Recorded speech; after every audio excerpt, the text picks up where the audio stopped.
तो दोस्तों आज हम एक्सप्लेन करने वाले हैं Z5 में आई और एक नई वेब सीरीज मुर्शीद, जिस मूवी में आपको गैंगवार दिखाया जाएगा 1993 के मुर्शीद पठान, जिसका रोल निभाया है के मेनन ने। मुंबई के गैंगवार और पॉलिटिकल दावपेच के इर्द गिर्द ये सीरीज घूमता है। आप लोगों को बहुत पसंद आएगा, तो वीडियो को लाइक कर दीजिए। चलिए एक्सप्लेनेशन शुरू करते हैं। सीरीज के शुरुआत में हमको 1993 का बम्बई दिखाया जाता है, जहाँ पर हम मुर्शीद पठान को देखते हैं, जो कि एक कैफे में आते हैं और लोग उसे सलाम करते हैं। वो एक राइवल पार्टी से मिलने के लिए आया था। वो आते ही बोलते हैं कि मेरे सरहद पे तूने सोना स्मगलिंग किया है और मुझसे कम रेट पे वो बेच रहा है, तू अपने पूरे धंधे को तू बंद कर दे। तब वो आदमी बोलता है, मैंने सुना था कि तू पागल है, पर इतना पागल है कि तू मेरे कैफे में आके मुझे ही धमका रहा है। तू देख रहा है पीछे, वो मेरे चाचा जान है। तुझे तो पता होगा कि उन्होंने कितने मर्डर किए हैं और उसके इर्द गिर्द सारे लोग मेरे ही है। अभी तू बता, तेरा धंधा कौन बंद करेगा? मुर्शीद फिर मुस्कुराता है और ये बोलता है, तुझसे मैंने यही बात एक्सपेक्ट किया था कि तू नहीं मानेगा। सही है, खुद की धंधा तू क्यों बंद करे, मुझे ही बंद करना चाहिए। फिर वो चाय का पैसा देने के लिए उसके चाचा जान के पास जाते हैं और उन्हें कुछ पैसे देते हैं, और वो चाचा जान फिर बंदूक देता है मुर्शीद के हाथ में, और उसी बंदूक से वो उसके भतीजे को ठोक डालता है और चाचा जान को बोलते हैं, बाकी पैसे तुमको मिल जाएंगे। ऐसे दिमाग से लड़ता है मुर्शीद पठान। फिर हमको प्रेजेंट डे के मुंबई दिखाया जाता है, जहाँ पर हम देखते हैं एक आदमी को जो कि एक कारखाना में काम कर रहा होता है। उसके पास महेश भाई का कॉल आता है। वो बोलता है कि ये एक बड़ा डील है, तुझको कंप्लीट करना पड़ेगा तो तेरे जीवन सुधर जाएगा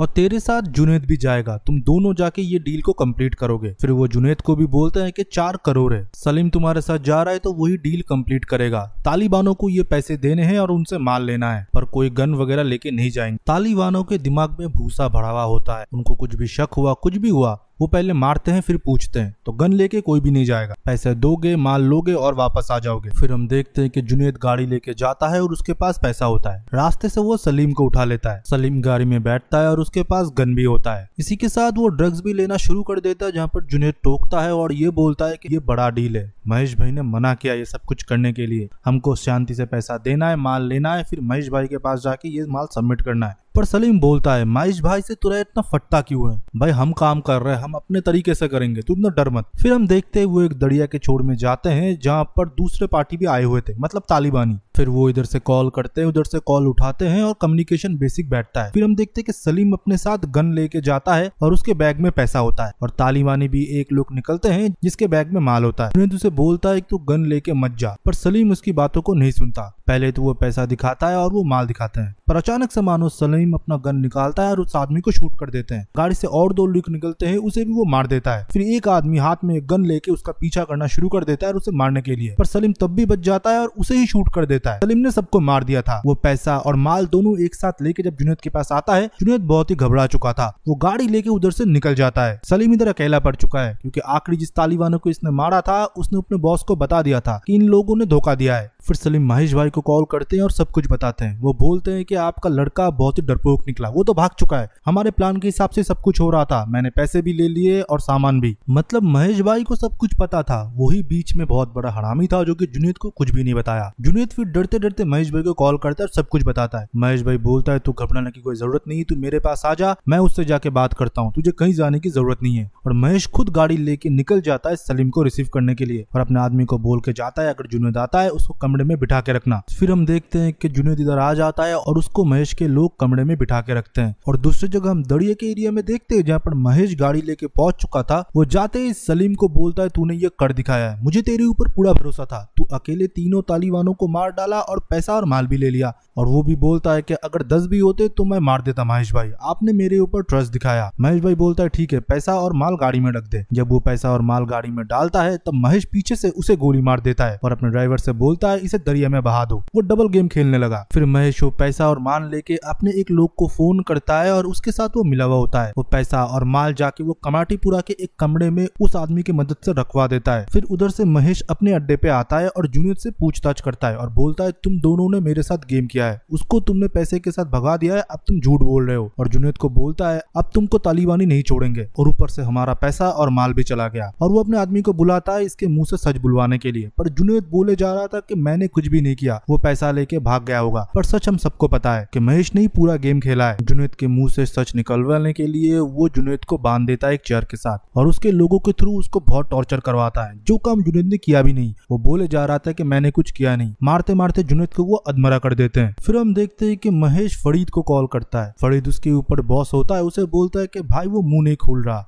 फरीद बोलता है ठीक है मैं आ रहा हूँ। फिर फरीद उसके अड्डे पे जाता है और जाने के बाद वो एक रुमाल से जब उसके फेस को देखता है, वो देखने के बाद ही वो घबरा जाता है। फिर वो अंदर आता है चेम्बर पे और घबरा जाता है, मानो उसने कुछ देख लिया था ऐसा जो कि होना नहीं चाहिए था। दूसरी जगह मुर्शीद को देखते हैं जो कि दरगाह पे आया था। वो दरगाह पे एक बूढ़े आदमी की मदद भी करता है। और दूसरी जगह हम ये देखते हैं कि तालिबानी ने ऑलरेडी फरीद को कॉल कर दिया था ये बोलने के लिए कि खून का बदला हम खून से ही लेंगे, हमको पैसा ना चाहिए, हमको ना माल चाहिए। फरीद उनको पैसा भी ऑफर करता है पर वो नहीं लेते, बोलते 2 लड़के हमको जिंदा चाहिए। फरीद का दिमाग मानो अब फट रहा था, उसको कुछ न कुछ तो करना था। वो अपने आदमी महेश से बोलता है इस लड़के को काम में रखने से पहले इसका बैकग्राउंड चेक किया था। महेश बोलता है भाई छोकरा काम मांग रहा था, 2-3 सालों से हमारे साथ काम भी कर रहा है, इसी ने और सलीम ने मिलकर पैसे को लूटा है भाई, मैं पूरा दावे के साथ बता सकता हूँ। तब बोलता है बात पैसे की नहीं है, इस लड़के को तू जानता है ये कौन है, अच्छे से जाके देख, ये मुर्शीद पठान का छोटा बेटा है। फिर महेश भी ये सुनने के बाद चौंक जाता है, उसे भी नहीं पता था कि ये मुर्शीद पठान का छोटा लड़का है। फिर आपने वो आदमी को फोन करता है जिसके पास उसने बैग और पैसा रखा था। वो बोलता है तू भी इधर जल्दी से आ जा। फिर हम देखते फरीद के उधर काम करता एक आदमी एक चाचा से पूछते हैं कि भाई का हालत इतना क्यों खराब हो गया, मुर्शीद पठान का नाम सुनकर ये कौन है। चाचा तब बोलते है कि तुम कहाँ से हो। वो बोलता है कि मैं पटना से हूँ। तभी चाचा बोलते हैं मुर्शीद पठान कौन था नहीं, मुर्शीद पठान कौन है, मैंने उसके साथ 10 साल काम किया है, उसने इस मुंबई पे राज किया है, अंडरवर्ल्ड का बेताज बादशाह था मुर्शीद पठान।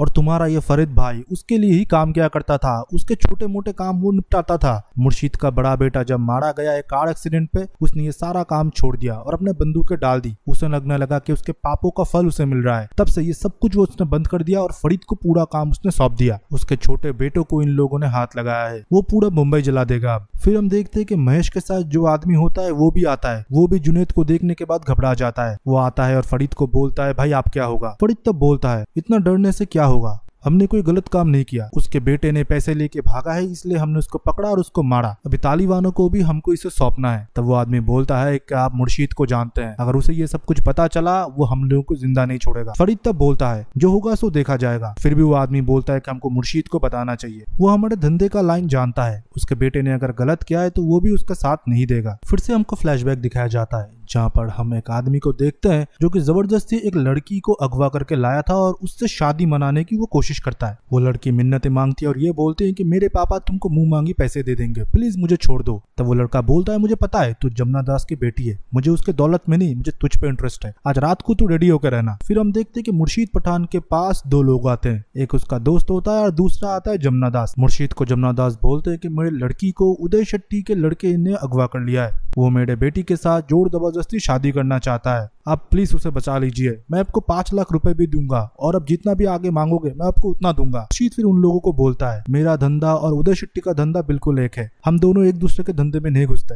इसमें मैं नहीं पड़ सकता, मुझे माफ करो। तब जमुना दास बहुत ही भावुक हो जाता है और रोने लगता है। ये बोलता है कि अगर आपके माँ बेटी को कोई अगवा कर लेता आप तब भी ये बोलते मैं भी लाचार हूँ इसलिए आपके पास आया हूँ मुर्शीद भाई। फिर हम देखते हैं कि मुर्शीद वो पैसा ले लेता है और काम करने के लिए राजी हो जाता है। वो पैसे लेके उदय के पास जाता है और बोलता है अरे तेरे बेटे ने मेरे एक दोस्त की लड़की को अगवा कर लिया है, तो बोलना उसे छोड़ने के लिए, उसने 5 लाख रुपए भी दिया है, बाकी लड़की घर पहुंचने के बाद और मिल जाएंगे। तब उदय शेट्टी बोलता है वो लड़की नहीं है, घर की बहू है, मेरा बेटा उससे आज रात को शादी मनाएगा, तू खाने के लिए जरूर आना। और तुझको एक मजे की बात बताऊं, पिछले हफ्ते मेरे बेटे ने और एक लड़की के साथ शादी मनाया था, वो शादी करता ही रहता है, ये बोलने के बाद वो मुस्कुराता रहता है। तब मुर्शीद बोलता है कि लाचार बाप है यार, मेरे पास आया है, मैंने बोला कि उदय शेट्टी नहीं मानेगा, वो बिल्कुल ढीठ किस्म का आदमी है, कोई चीज ठान ली तो ठान ली। और ये पूछता है कि रात को शादी कितने बजे है। तब उदय शेट्टी बोलता है रात के 10 बजे, तू आ जाना। हाँ, तभी हम देखते हैं मुर्शीद के हाथ में एक कप था, वो एक कप को तोड़ता है और उसके गले में डाल देता है और मानो उदय शेट्टी तब तड़प रहा होता है। वो फिर उनके लोगों को बोलता है ठीक है मैं समझ गया, ये मरने वाला है, और उसके एक खास आदमी को बोलता है तुझे इसकी गद्दी चाहिए तो तू बता, क्योंकि इसके जाने के बाद इसके बेटे की गुलामी तुझे करना पड़ेगा, जो कि इतने शादियां करता रहता है, ना धंधे में उसका कोई मन है, तू इसको बढ़ा सकता है, तू बोलेगा तो तेरा एरिया मैं सेपरेट करके दूंगा और तुझे और भी पैसे में दूंगा। फिर क्या था, वो लालच में आ जाते हैं और उनके लोगों को गोली मार देते हैं और बोलते हैं मुर्शीद भाई लड़की आपके पास पहुंच जाएगी, और मुर्शीद उसे 5 लाख रुपए दे देता है। दिमाग से काम लेता है हमेशा मुर्शीद। फिर हमको प्रजापति पार्टी के दफ्तर दिखाए जाते हैं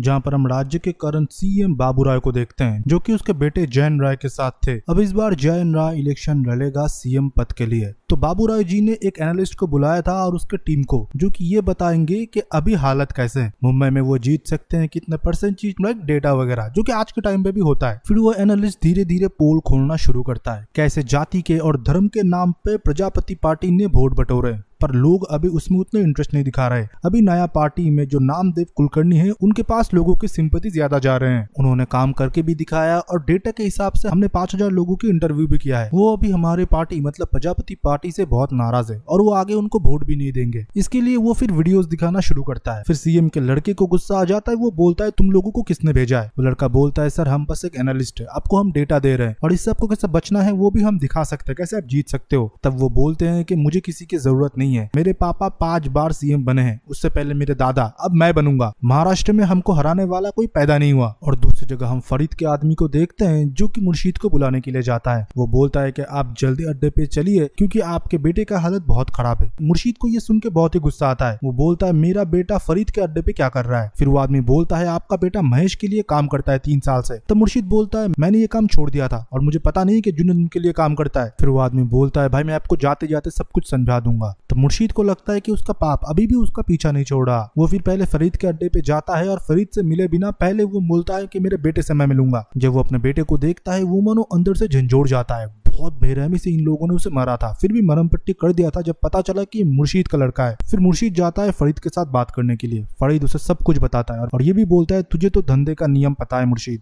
मुझे अभी तालिबानी को ये सौंपना पड़ेगा। मुर्शीद तब बोलता है तालिबानी कौन? मंसूरी। तब वो बोलता है मंसूरी नहीं, वो तो मारा जा चुका है, उसका बेटा नबी ये सब कुछ देखता है। तब मुर्शीद बोलता है कि मैंने उससे पूछा है, वो बोल रहा है कि अबू मैं बेगुनाह हूँ, मैंने कुछ भी नहीं किया है। तब फरीद बोलता है कि वो झूठ बोल रहा है भाई। तब मुर्शीद बोलता है मुझे तू 2 दिन की मोहलत दे, मैं सलीम को ढूंढ के लाऊंगा और पैसा और उनका माल भी। तुझको मैंने मेरा इतना बड़ा कारोबार सौंप दिया, तो अगर मेरी थोड़ी सी भी इज्जत करता है तो 2 दिन की मोहलत मुझे दे और ऊपर से मैं 2 करोड़ भी दूंगा। जो लोग उनके मरे हैं, तालिबानों को सिर्फ पैसे से मतलब है। फरीद के पास कोई ऑप्शन नहीं था, अगर मुर्शीद को वो मना कर देता तो इन लोगों पे ही कामों का शक बैठता। फिर वो उसको मोहलत दे देता है। मुर्शीद के जाने के बाद उसके लोग बोल रहे होते हैं कि इसके पास 2 करोड़ नहीं होंगे, 2 दिन बाद हम तालिबानों को इसको सौंप देंगे। मुर्शीद ने अपना सारा कारोबार दान में दे दिया है। फिर हम देखते हैं कि मुर्शीद एक कैफे से कुमार प्रताप को फोन करते हैं और उसे वो बेटा बुला रहा होता है। ये मुर्शीद का और एक बेटा है जो कि पुलिस में इंस्पेक्टर पद पे है। वो जाके मुर्शीद से मिलता है। फिर मुर्शीद पहले तो इनके हालचाल लेते हैं और फिर जुनेद के बारे में बताते हैं कि फरीद के लिए वो 3 सालों से काम कर रहा था, मुझे पता नहीं था बेटा। फिर कुमार उसे पूरा इन्फॉर्मेशन देता है कि फरीद से भिड़ना आपके लिए उतना इजी नहीं होगा क्योंकि उसके ऊपर अभी मिनिस्टर का हाथ भी है। तो मुर्शीद बोलता है कि उसका राइवल मिनिस्टर भी है ना,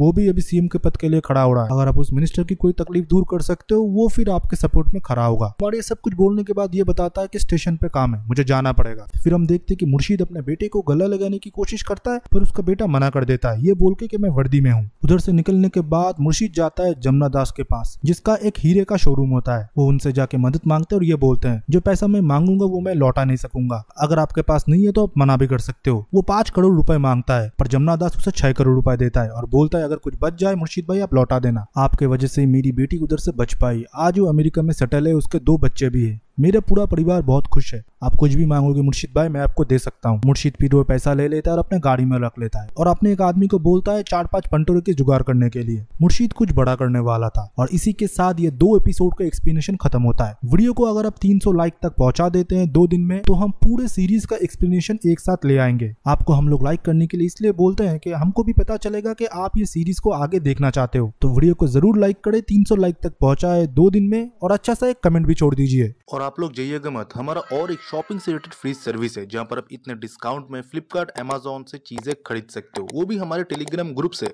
हम आपको नोटिफाई कर देंगे कब प्राइस डाउन जा रहा है। तो डिस्क्रिप्शन के लिंक्स एंड पिन कमेंट से लिंक्स है, हमारे ग्रुप से ज्वाइन हो जाइए।